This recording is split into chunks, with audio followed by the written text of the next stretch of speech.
your first in housing development broadcasting.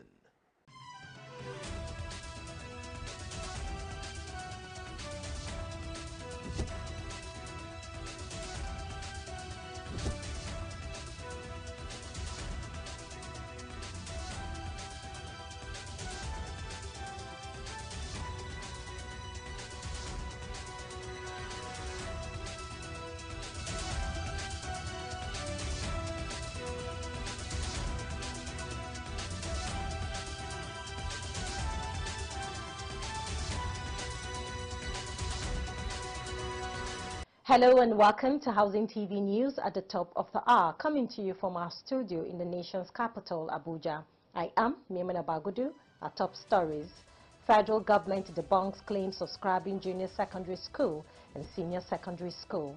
Vice President Kashim Shettima decries Africa's low manufacturing share.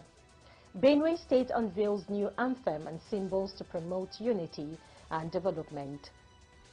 Ministry of Housing pledges support for architects. On the foreign scene, New Zealand locks out foreign home buyers as golden visa rules eased. We begin with national matters. The federal government has debunked the scrapping of the junior secondary school and senior secondary school education models in Nigeria.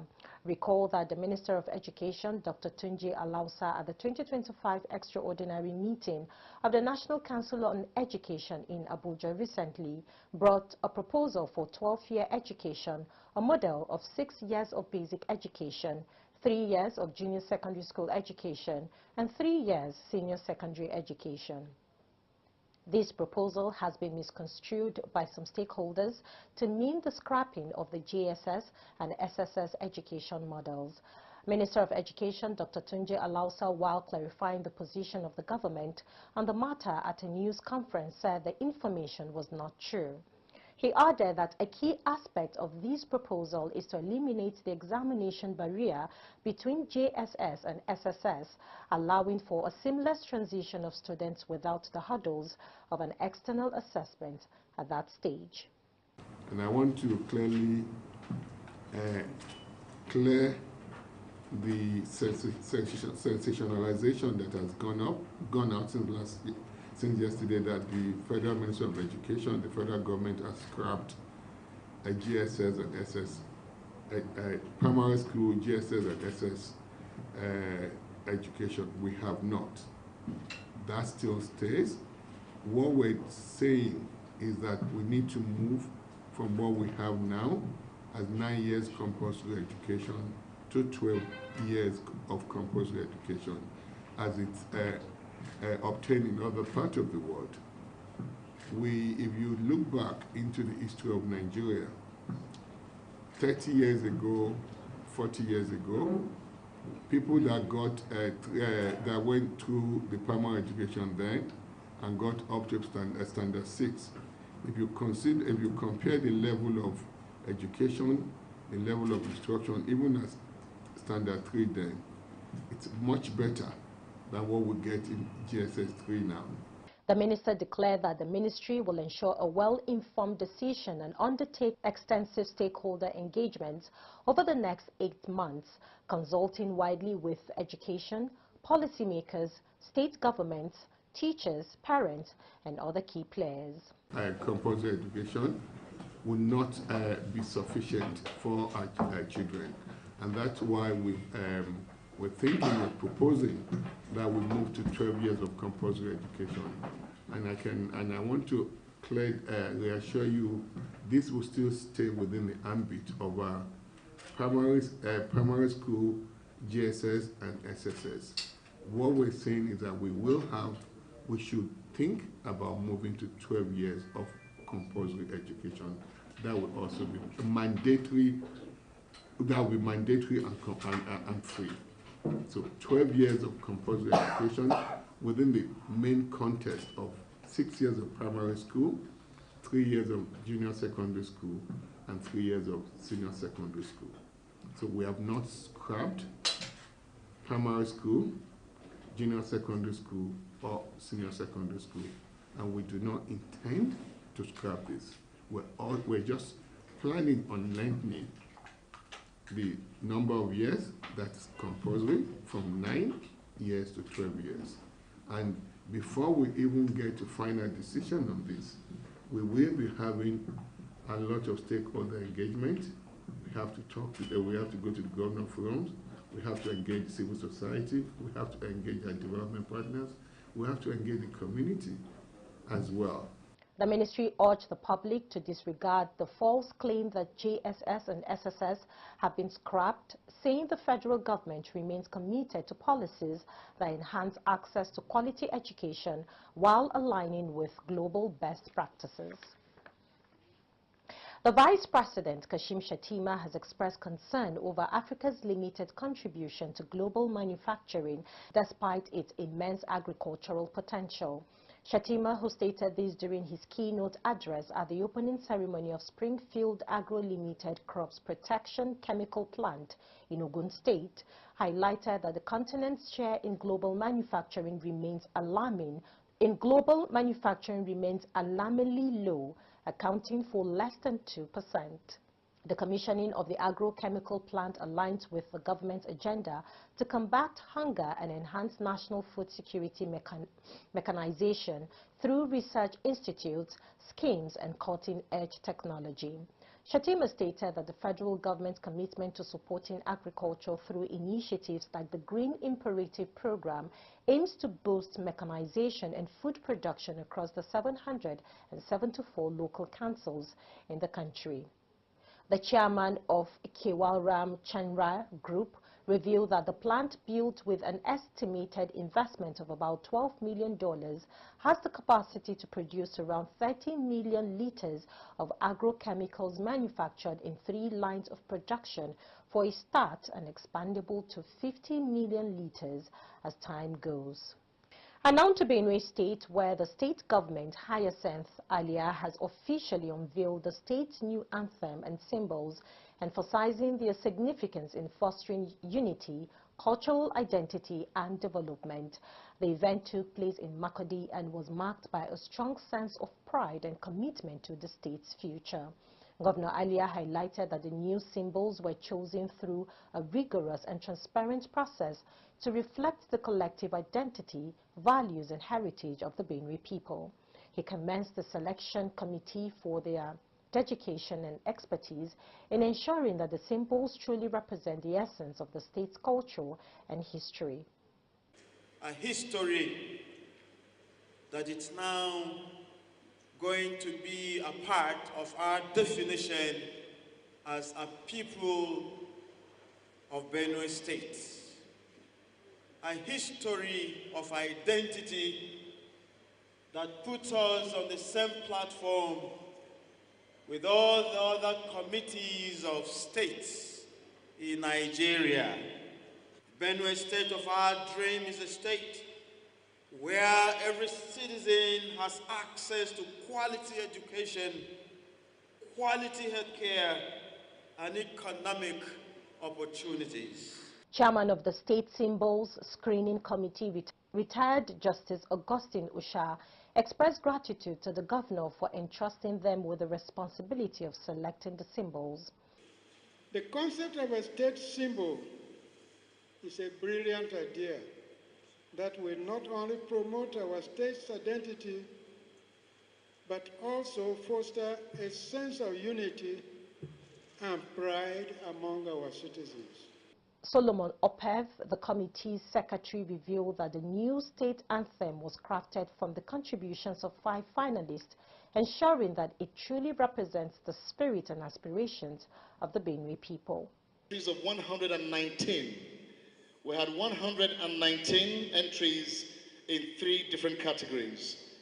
And in the space of 2 weeks, we were able to scrutinize and screen and bring them to a total of 5. Benue State Screening Committee received 119 entries to arrive at the final selections. It is with the hope that Benue citizens will embrace the new symbols with pride and collective responsibility as key to shaping a brighter future of the state for generations to come. The chairman of the Ekiti State Internal Revenue Services, Olaniran Olatona, has debunked the allegations making the rounds that the organization was collecting arbitrary tax from traders in Ado-Ekiti.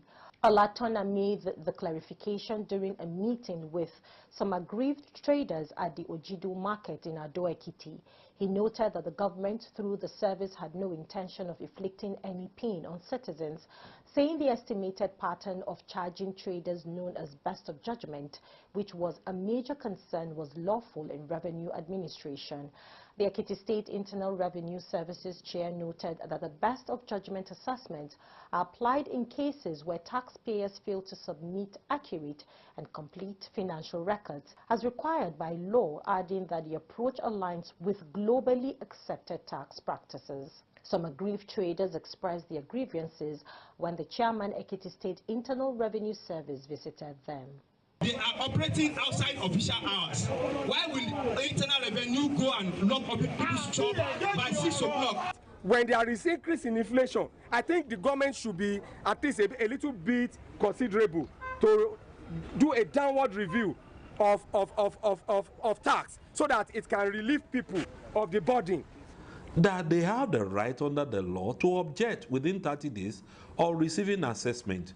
But from what we saw there, it was more or less like they wanted their issues to be collectively addressed. And since we would deal with personal income tax, we will still want anybody that has a grievance to come to us.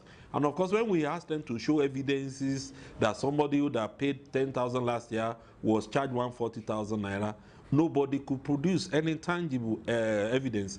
And like I told them there, that if we charge them too high taxes such that their businesses crumble this year, who are we going to tax next year? So it's in our own interest, and even with the ease of doing business that we are promoting in Ekiti State, it's in our interest that their businesses keep on growing. We'll take a pause here. News stories from the build sector are up next. Stay with us. Get credible and authentic housing news at your fingertips by downloading the Housing TV mobile app. You can also join the African International Housing Show live from across the globe through the Housing TV mobile app. The mobile app features live streaming and trending housing news. You can locate the AIHS venue via the app, network with AIHS seasoned speakers, and live chat with exhibitors. You can also order house or building materials at AIHS via this app. Download the Housing TV mobile app now from the App Store and Google Play Store. And don't forget to click on the notification button. Available for both iOS and Android users. Housing TV is also on Star Times, channel 149 decoder. You're still watching Housing TV News at the top of the hour. Now to the build sector. The Federal Ministry of Housing and Urban Development has reaffirmed its commitment to supporting Nigerian architects in shaping the country's built environment. The Permanent Secretary of the Ministry, Dr. Shoaib Belgori, made this pledge recently during a meeting with the leadership of the Architect Registration Council of Nigeria in Abuja. Belgori acknowledged the vital role of architects in a nation building, emphasizing that architects transform inhabitable spaces into vibrant, livable cities, making their contributions indispensable to Nigerians' urban development. The Permanent Secretary expressed satisfaction that previous disputes among professional bodies in the built environment had been amicably resolved, adding that the housing sector is now in a stronger position to deliver essential services. He assured the delegation that the ministry was eager to collaborate with architects to enhance ongoing projects, including the National Housing Program and the Renewed Hope Housing Projects. The Executive Secretary of the Borno State Geographic Information Service, Adam Bababi, has reaffirmed the agency's commitment to improving land management and urban development. Bababi, who disclosed these during a courtesy visit of the Chief Executive Officer of African Cities Research Consortium, Professor Diana Milton, in Maiduguri, said efficient land management will ensure the low-income residents own land titles, including certificates of occupancy. The agency has modernized land administration by digitalizing records to streamline the land titling process across the state, saying it will encourage more people to legally own land for residential and commercial uses. Babale, however, sought African Cities Research Consortium's help to train Borno State Geographic Information Service staff in GIS. The people of the Uram community in Oka North local government area of Anambra State has expressed concern over the activities of some land grabbers who operate within the area. According to them, there is a need for the state government to profile these individuals to ensure they do not continue misleading the unsuspecting public by selling illegal lands. The President General of Uram Development Union, Honorable Sir Felix Godwin, and other community leaders made his observation on Sunday while speaking to journalists about the increasing rate of land racketing under the guise of estate development in the area. Sir Godwin stated that the community, being aware of these fraudulent activities, has set up a land committee to ensure that all lands brought in Uram are sold only by genuine owners. From the foreign scene, the Minister of Foreign Affairs, Ambassador Yusuf Maitama Tugar, and his Bahrain counterpart, Dr. Abdulatif bin Rashid Al Zayani, has promised to strengthen diplomatic relations as well as facilitate foreign direct investment between the two countries. This understanding was reached when the Nigerian Foreign Affairs Minister visited Manama, the Kingdom of Bahrain. Other areas of discussion is on enhancing trade and investment opportunities and fostering cooperation in the oil and gas sectors, with particular emphasis on onshore projects and the development of the 8th train LNG. The ministers also deliberated on the training of Nigerian diplomats and collaboration within multilateral forums. Both ministries signed a joint communique officially establishing diplomatic relations between the Federal Republic of Nigeria and the Kingdom of Bahrain, with the agreement marking a significant milestone in fostering closer ties and mutual cooperation between the two nations. According to Al-Qasim Abdul Qadir, the Special Advisor to the Minister on Media and Communications Strategy, this development aligns with Bahrain's ongoing efforts to strengthen international partnerships. Dr. Abdulatif bin Rashid Al Zayani recently chaired the third meeting of the National Committee for Monitoring the Implementation of the Outcomes of the Bahrain Summit initiatives, underscoring the Kingdom's commitment to global collaboration. Now, New Zealand's ban on foreign home buyers has continued to be a barrier for overseas investors seeking to benefit from the country's more permissive golden visa program. The country will ease its investors' visa and remove the English test by April 1st, but a strict foreign home buyer policy remains limited to citizens, tax residents, Australians and Singaporeans due to trade agreements. New Zealand, however, has streamlined its active investor plus visa to attract wealthy migrants and boost economic growth and infrastructure funding. That's the much we can take on Housing TV News at the top of the hour. Before we go, a quick recap of our top stories. Federal government debunks claims of scrapping junior secondary school and senior secondary school. Vice President Kashim Shettima decries African slow manufacturing share. Benue State unveils new anthem and symbols to promote unity and development. Ministry of Housing pledges support for architects. From the foreign scene, New Zealand locks out foreign home buyers and golden visa rules eased. For more news in the housing sector, subscribe to Housing TV Africa on YouTube and follow Housing TV Africa on all social media platforms. Do download the Housing TV Africa mobile app on Google Play Store and Apple Store to stay connected. I am Maimuna Bagudu. Thanks for watching and bye for now.